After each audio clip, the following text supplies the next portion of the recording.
Kapag hindi ka nire-respeto ng mga tao, madalas kasalanan mo yon. Pero hindi pa huli ang lahat. Narito ang 7 matalinong paraan para seryosohin ka ng tao bago ka tuluyang maliitin. Una, tigilan mo ang pagngiti sa lahat ng oras. Kapag sobra ang pagiging palakaibigan, madalas ang tingin ng iba. Mahina ka. Manatiling neutral, kalma, stoic. Pangalawa, gumalaw ng mabagal at may intensyon. Ang nagmamadali, mukhang hindi sigurado. Pero ang tahimik at kontrolado, yan ang may bigat. Pangatlo, magsalita ka ng maiksi pero malalim. Kapag masyado kang madaldal, nawawala ang pansin.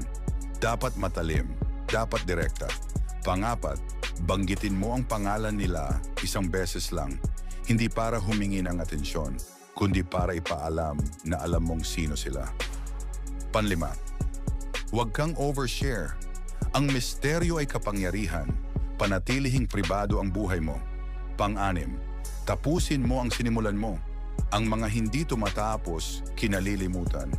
Pero ang mga closer, sila ang ginagalang. Pampito, manindigan ka kahit mag-isa.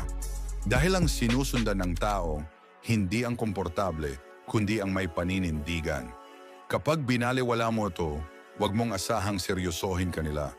Pero kung maisa puso mo, hindi lang respeto ang darating, kundi presensya na hindi basta-basta.